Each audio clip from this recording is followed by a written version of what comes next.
Hey everyone, Amit Kumar this side trading challenge के new video में आपका स्वागत है दोस्तों। तो देखिएगा दोस्तों, यहाँ पे मैंने पुट साइड ट्रेड लिया है और प्राइस हमारे टारगेट के पास से रिवर्स कर चुका है। देखिएगा 1 पॉइंट से मेरा टारगेट रह गया है, 288 पे प्राइस गया है और वहाँ से रिवर्स कर चुका है। तो कोई बात नहीं, हम वेट कर रहे हैं अपने टारगेट का। तो देखिएगा दोस्तों, इस कैंडल में मेरी एंट्री हुई है। ये 1 मिनट टाइम फ्रेम का चार्ट है और नीचे आप मेरा प्रॉफिट एंड लॉस देख सकते हैं। तो इसको मैं हाइड कर देता हूँ और यहाँ पे हम रेडी हैं अपने ट्रेड को एग्जिट करने के लिए। आज फिर से 150 क्वांटिटी में मैंने ट्रेड लिया है और वैसे ही 10 पॉइंट का एसएल है और 30 पॉइंट का टारगेट था। तो 1 पॉइंट से मेरा टारगेट रह गया है। तो हम थोड़ा वेट करते हैं, एक बार ट्रेड में प्रॉफिट एंड लॉस हो जाए तो मैं आपको लॉजिक समझाता हूँ। तो देखते हैं, शायद लाइव ही हमारा टारगेट अचीव हो जाए। एक कैंडल और चाहिए। तो आज मैं ट्रेलिंग ट्रेलिंग तो कल हमने करके देख लिया है। देखते हैं, अगर यहाँ से स्पाइक आएगी तो ट्रेलिंग करेंगे, नहीं तो हम अपने टारगेट पे निकल जाएंगे। कल हमारी ट्रेलिंग कुछ खास नहीं थी, तो हमारा टारगेट लगता है आज लाइव ही अचीव हो जाएगा। तो मैं ऑर्डर लगाने के लिए तैयार हूँ। एक बड़ी सी कैंडल यहाँ से बन जाए तो हम बड़ा प्रॉफिट भी कर लेके जाएंगे, अगर बनती है तो। अगर नहीं बनेगी तो हम अपने रिस्क रिवॉर्ड के अकॉर्डिंग एग्जिट कर देंगे, ठीक है। तो हम वेट कर रहे हैं थोड़ा। मैं यहाँ पे एसएल लगा देता हूँ ताकि मैं उसको ट्रेल कर सकूँ, है कि नहीं। तो यहाँ पे मैंने एसएल लगा दिया है। अब यहाँ से मैं ट्रेलिंग करूँगा, ठीक है। जैसे ही मेरी ग्रीन लाइन मार्क है जो उसके ऊपर प्राइस जाता है तो मैं ट्रेल कर दूँगा, कहीं यहीं पे ना एग्ज़िट हो जाए ये भी दिक्कत वाली बात है। चलिए हम थोड़ा वेट करते हैं। वैसे तो टारगेट आ जाना चाहिए। वैसे इस ट्रेड में हम एसएल नहीं लेंगे दोस्तों, क्योंकि 1:3 के पास से अगर प्राइस रिवर्स करता है तो उस ट्रेड में मैं स्टॉप लॉस नहीं लूँगा, ठीक है। तो वेट करते हैं, आज हम सीटीसी निकलेंगे, नहीं तो टारगेट लेकर निकलेंगे। तो देखिएगा दोस्तों प्राइस हम जहाँ से मैंने एंट्री ली थी वहाँ से रिवर्स कर गया है। चलो, हमारी किस्मत अच्छी है कि हम बच गए। अगर प्राइस अगेन दोबारा नीचे आता है दोस्तों तो मैं इस ट्रेड में लॉस नहीं लूँगा। मैं इसको सिस्टम में ऑर्डर लगा देता हूँ। इस लो का मेरा एसएल रहेगा, मतलब मैं सीटीसी निकल जाऊँगा, थोड़ा सा लॉस लेके निकल जाएंगे। 256 के आसपास का मैं ऑर्डर लगा देता हूँ। अगर यहाँ से प्राइस ऊपर नहीं जाता है तो हम इस ट्रेड को सीटीसी एग्जिट कर देंगे, ठीक है। तो 150 250 पे मैं ऑर्डर लगा देता हूँ। चलिए, हमारा ऑर्डर लग चुका है। अगर अब प्राइस नीचे आएगा तो हम एग्ज़िट कर देंगे। अगर इसको टारगेट देना है तो यहीं से कंटिन्यू करना पड़ेगा, नहीं तो कुछ नहीं कर सकते हम। क्योंकि देखिएगा दोस्तों, 1 पॉइंट से मेरा टारगेट रह गया है, बस 1 पॉइंट से। इस कैंडल को देखिए, ये जो कैंडल बनी है 288 का हाई लगा के, यहाँ पे चेक करिएगा, 288 का हाई लगा के रिवर्स कर गई है। और मेरा टारगेट क्या था, 288.90, मतलब 1 पॉइंट 289 का समझिए मेरा टारगेट था। 1 पॉइंट से मेरा टारगेट रह गया बस। अब बताइए, अब ऐसे ट्रेड में हम लॉस तो ले नहीं सकते, क्योंकि टारगेट के पास से रिवर्स कर गया है ना। तो अब इसमें हम सीटीसी एग्जिट कर देंगे। अगर ये प्राइस नीचे आता है तो मैंने ऑर्डर लगा के रखा है। 4,500 तक का प्रॉफिट हमको दिखा था, अब प्रॉफिट जो है वो 900 रुपये हो गया है। चलिए कोई बात नहीं, ट्रेडिंग गेम ही है, टारगेट एंड लॉस का, प्रॉफिट एंड लॉस का मतलब। चलिए देखते हैं क्या होता है, वेट करते हैं। तो देखिएगा दोस्तों, प्राइस ने यहाँ से बाउंस बैक किया है और हमारा प्रॉफिट जो है वो 3,000 के आसपास आ चुका है। तो चलिए हम वेट करते हैं, शायद हमारा टारगेट अचीव हो जाना चाहिए इस बार। अगर अगेन प्राइस नीचे आता है तो हमारा इस ट्रेड में कोई लॉस तो है नहीं दोस्तों। इसी तरह से आपको कॉन्फिडेंस आता है जब आपको पता होता है कि मेरा ट्रेड में कितना लॉस हो सकता है। जब मैंने एंट्री ली तब मुझे पता था कि मेरा 1500 ही लॉस होगा। अब एंट्री ले लेने के बाद प्राइस ने मेरे साइड मोमेंटम नहीं किया, तो अब मुझे पता है कि अब इस ट्रेड में मेरा लॉस नहीं है। एक तो चार्जेस लगेंगे 100 रुपये के आसपास और 100 रुपये का लॉस होगा, बस 100-200 रुपये का ही लॉस होगा अगर प्राइस यहाँ से रिवर्स करता है। और अगर हमारा टारगेट अचीव होता है तो वो भी हमको पता है कि 4,500 तक का हम प्रॉफिट लेंगे। तो पहले से ही मेरा सब कुछ प्री डिसाइडेड रहता है। तो नीचे आप प्रॉफिट देख ही सकते हैं, 3,000 को टच कर दिया था। अब एक स्पाइक आएगी, हमारा टारगेट आ जाएगा और मैं इसको ट्रेल कर दूँगा। अगर बड़ी सी कैंडल बन जाती है तो हम बड़ा प्रॉफिट लेकर जाएंगे, अगर नहीं बनती है तो ट्रेड को एग्जिट कर देंगे और कुछ नहीं। चलिए, मैं तो चाहता हूँ यहाँ से एक बड़ी सी कैंडल बन जाए ताकि हम आज ट्रेलिंग भी मैं आपको दिखाऊँ कैसे मैं ट्रेलिंग करता हूँ।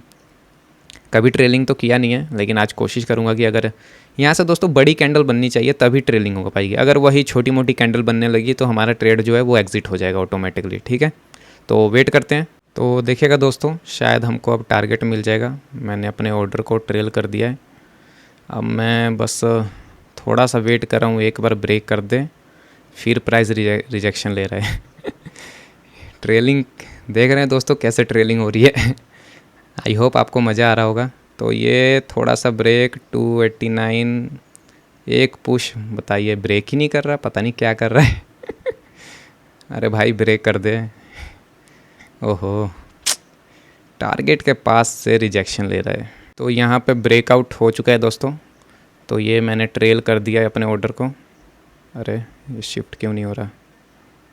हाँ, तो ये देखिएगा दोस्तों, ऐसे मैं ट्रेलिंग करता हूँ। अब हमारा प्रॉफिट तो लॉक हो चुका है। हम देखते हैं अगर और बड़ी कैंडल बनेगी तो हम और ट्रेल करेंगे। थोड़ा सा और स्पाइक लग जा तो हमारा 1:3 में ट्रेड एग्ज़िट हो जाएगा अगर प्राइस नीचे आता है तो।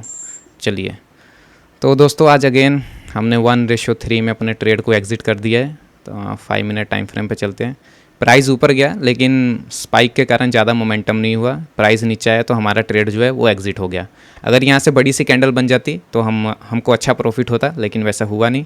तो ऐसे ही ट्रेडिंग होती है दोस्तों। 4600 का प्रॉफिट है, तो वही 4500 के आसपास का हमने प्रॉफिट बुक किया है। ठीक है, तो इसको मैं 5 मिनट टाइम फ्रेम पे करता हूँ।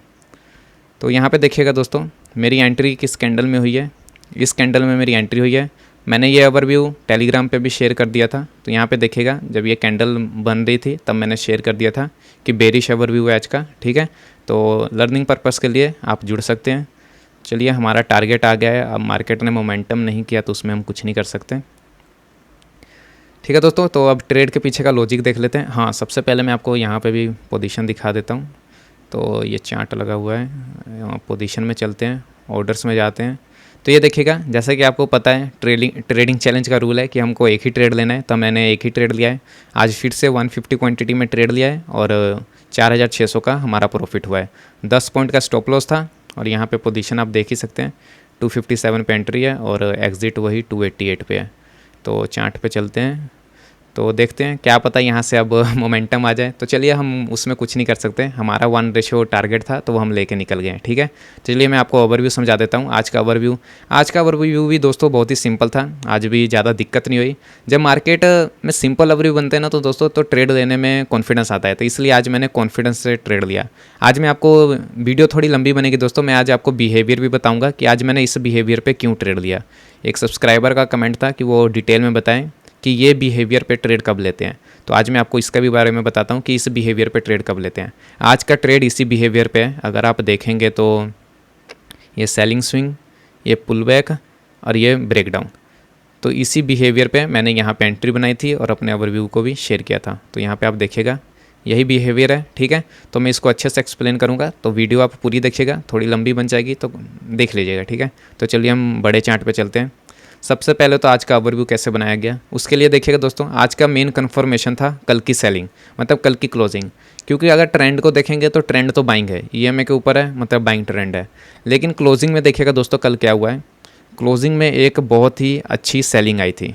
ठीक है, पहला कन्फर्मेशन हमारा ये हो गया। ट्रेंड का कन्फर्मेशन नहीं आज, पहला कन्फर्मेशन है हमारा ये कि क्लोजिंग में बहुत अच्छी सेलिंग आई है। ठीक है, अगर आपको यहाँ नहीं दिख रहा तो यहाँ पर देखिएगा, ये देखिए, ये सेलिंग देखिएगा, एक अच्छी सेलिंग आई थी क्लोजिंग में। ठीक है, मतलब बेरिश क्लोजिंग है। और उसके बाद देखिएगा, सेकंड कन्फर्मेशन था हमारा मॉर्निंग का स्विंग, जो कि सेलिंग स्विंग बना है। ये देखिए, मॉर्निंग का स्विंग। और जो थर्ड कन्फर्मेशन था, जो सबसे इम्पोर्टेंट कन्फर्मेशन था, वो था ये, इसको मैं मार्किंग करके दिखाता हूँ। ये लेवल को देखिएगा दोस्तों, ये लेवल जो है ये बहुत ही इंपॉर्टेंट लेवल है। ऐसा मैं क्यों कह रहा हूँ, क्योंकि देखिएगा दोस्तों, यहाँ पे प्राइस ने कितनी बार सपोर्ट लिया है। प्राइस यहाँ से ऊपर गया, फिर यहीं पे रुका, फिर ऊपर गया, फिर यहीं पे रुका। मतलब इस लेवल पे देखिएगा दोस्तों कितनी बार प्राइस रुका है कि नहीं। इसको देखिएगा, फिर यहाँ से बाइंग गया, फिर नीचे आया। मतलब ये लेवल जो है वो बहुत इंपॉर्टेंट है। जैसे भी अगर कोई इंपॉर्टेंट लेवल हो दोस्तों, उसी पे हम ये वाले बिहेवियर से ट्रेड लेते हैं। ये लेवल देखिए, ये लेवल आपको पता नहीं दिख रहा होगा कि नहीं, मैं इसको जूम कर देता हूँ, इसको थोड़ा ऐसे कर देता हूँ। ये देखिएगा, प्राइस यहाँ से ऊपर गया, फिर यहीं पे सपोर्ट लेता है, फिर यहीं पे एक बार और, फिर अगेन एक बार, फिर प्राइस अगेन एक अगले दिन ऊपर गया, फिर यहीं पे एक बार सपोर्ट लेता है, फिर प्राइस ऊपर गया, लेकिन अगले दिन फिर प्राइस यहीं पे आके सपोर्ट लेता है कि नहीं। ये लेवल कितना इंपॉर्टेंट है, 1 2 3 4 5 बार इस लेवल पे प्राइस ने सपोर्ट लिया है। अगर बार बार किसी सपोर्ट पे अगर प्राइस आता है तो दोस्तों वो सपोर्ट जो है वो वीक हो जाता है कि नहीं, आपको पता ही होगा। अगर बार बार रेजिस्टेंस टेस्ट हो रहा है तो वो रेजिस्टेंस जो है वो वीक हो रहा है। तो इसीलिए मैंने यहाँ पे ये डायरेक्ट एंट्री ली। ये डायरेक्ट एंट्री तभी ली जाती है जब कोई लेवल वहाँ पे हो, बार बार उस लेवल का टेस्टिंग हुआ हो। जैसे यहाँ पे देखिएगा, इस लेवल का कितनी बार टेस्टिंग हो चुका है। आई होप आप समझ रहे होंगे। इसको एंट्री लेने का, ये वाली एंट्री आपको इतना याद रखिए, ये वाली एंट्री और ये वाली एंट्री आपको तभी लेनी है जब प्रीवियस चार्ट में कोई इंपॉर्टेंट लेवल हो। जैसे यहाँ पे देखिएगा ये इंपॉर्टेंट लेवल था, बार बार यहाँ पे प्राइस ने सपोर्ट लिया था, इसलिए ये लेवल जो था इंपॉर्टेंट था। इसलिए जब प्राइस यहाँ पे आया, एक पुल बैक आया, तो मैंने डायरेक्ट बेरिश ट्रेड ले लिया। यहाँ पे आपने देखा ही होगा, तभी मैंने यहाँ पे एक डायरेक्ट बेरिश ट्रेड ले लिया। यहाँ पर मैंने इस बिहेवियर का वेट नहीं किया था, जो मैं आपको हमेशा वीडियो में बताता हूँ। ये वाला बिहेवियर, ये वाला, इस बिहेवियर का मैंने वेट नहीं किया। और ठीक है ना, इस बिहेवियर का यहाँ पे वेट नहीं किया, इसलिए इसी बिहेवियर पे पहली एंट्री ले ली गई। आई होप आप समझ गए होंगे, आई होप मेरे वो सब्सक्राइबर भी समझ गए होंगे। उनका नाम वरुण है, उनके लिए स्पेशल बता रहा हूँ कि इस लेवल की बार बार टेस्टिंग हुई है, तभी मैंने यहाँ पे डायरेक्ट इस बिहेवियर पे ट्रेड लिया। ऐसे ही आपको बाइंग साइड भी ऐसे ही ट्रेड लेना है, ठीक है। अगर बाइंग साइड कोई लेवल है जिस पे बार बार प्राइस ने रेजिस्टेंस लिया है और वहाँ पे ये बिहेवियर बन जाए, तो वहाँ पे आपको इसमें ट्रेड ले लेना है, ठीक है। तो आई होप आप ओवरव्यू समझ गए होंगे। ओवरव्यू का कन्फर्मेशन था क्लोजिंग के साथ था मॉर्निंग का स्विंग, और थर्ड कन्फर्मेशन था ये लेवल जो मैंने अभी ना आपको बताया, ये लेवल बार बार टेस्ट हो रहा है, ठीक है दोस्तों। तो वीडियो में इतना ही दोस्तों। जाते जाते वीडियो को लाइक, चैनल को सब्सक्राइब और कमेंट जरूर करिएगा। Thank you so much.